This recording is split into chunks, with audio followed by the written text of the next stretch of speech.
Hello everyone, welcome back to my channel doctor Pari here. तो आज इस टॉपिक में हम बात करेंगे पेनफुल पीरियड्स के बारे में बात करेंगे। मोस्टली गर्ल्स, टीनेजर्स और लेडीज़ ये प्रॉब्लम सभी आमतौर से फेस करते हैं बिकॉज ये एक नेचुरल प्रक्रिया होती है। इसको हम ना रोक सकते हैं ना बढ़ा सकते हैं। तो ये हर मंथ सभी फेस करती हैं मोस्टली। बट कुछ लड़कियों में ये देखने को मिलता है कि बहुत ज़्यादा पेन होता है, पेट में ऐंठन होती है या फिर सूजन भी उनको लगता है। तो ये जो इन सब कंडीशंस में ये कौन सा पेन होता है और किस कंडीशन में हमें एक गायनेकोलॉजिस्ट को दिखाना चाहिए पेन में, उस टॉपिक में आज हम बात करेंगे और इसके क्या क्या कारण होते हैं और इसकी होम रेमेडीज़ बताऊंगी। पीरियड्स के दौरान जो पेट में दर्द होता है इसे हम डिस्मेनोरिया कहते हैं। 90% महिलाओं में ये जो पेन होता है ये यूट्रस में ऐंठन के कारण ये दर्द होता है, क्योंकि हमारे यूट्रस में प्रोस्टाग्लैंडिन एक केमिकल प्रोड्यूस होता है जिसके कारण यूट्रस कॉन्ट्रैक्ट होता है। और कुछ लेडीज़ में आप देखेंगे पीरियड्स के टाइम बहुत थक के निकलते हैं या फिर क्लॉटिंग की तरह निकलता है। उसी के कारण ये होता है, क्योंकि ये जो केमिकल प्रोड्यूस होता है प्रोस्टाग्लैंडिन यूट्रस में, जिसके कारण ये पेन होता है। पीरियड्स के दौरान दो तरह के दर्द होता है, एक primary dysmenorrhea and second one is secondary dysmenorrhoea.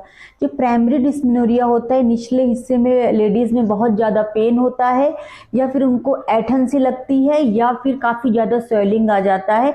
But ये 2 या 3 दिन में पीरियड्स के साथ ही फिनिश हो जाता है और इसमें ज़्यादा घबराने वाली बात नहीं होती है ये प्राइमरी डिस्मेनोरिया में।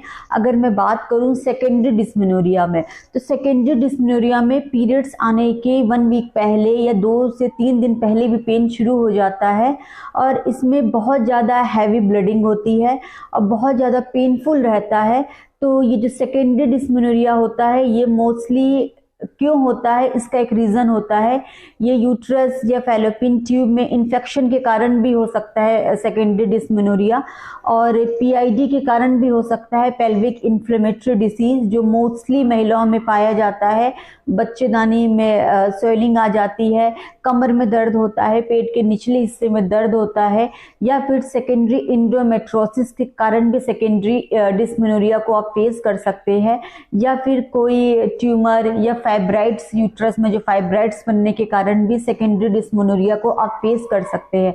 अगर इनमें से कुछ भी आपको फील होता है कि आपको 1 वीक पहले से पेन हो रहा है या 2 या 3 या 4 डेज पहले से पेन हो रहा है, तो इसके सिम्टम्स होते हैं, तो फिर आप इस कंडीशन में गायनेकोलॉजिस्ट को दिखा सकते हैं या एक यूएसजी करवा सकते हैं। इसमें आपका क्लियर हो जाएगा कहीं आपको पीआईडी तो नहीं है, इंडोमेट्रोसिस तो नहीं है, या फिर आपको यूट्राइन फाइब्राइड्स की प्रॉब्लम तो आप नहीं फेस कर रहे हैं। तो ये एक बेसिक चीज़ है जिससे कि हम खुद कंक्लूजन निकाल सकते हैं कहीं ये हमारा पेन जो है ये प्राइमरी डिस्मेनोरिया का है या सेकेंडरी डिस्मेनोरिया का है।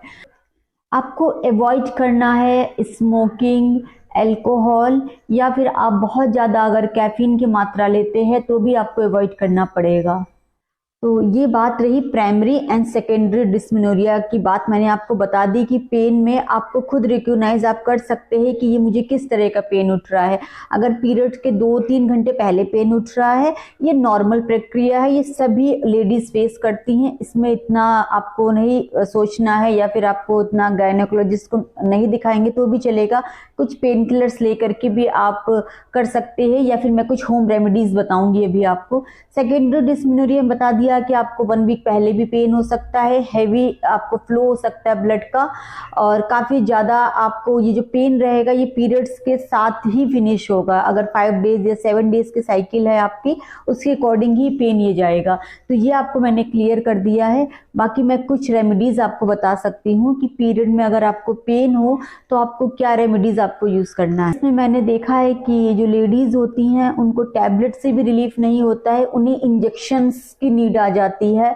तो बी केयरफुल, अगर ऐसा कुछ हो रहा है तो आप अपने नियर अबाउट जो भी गायनेकोलॉजिस्ट है उनसे आप कांटेक्ट करिए, पता करिए। इतना ज़्यादा पेन नॉर्मल नहीं होता है कि आपको इतना ज़्यादा पेन हो।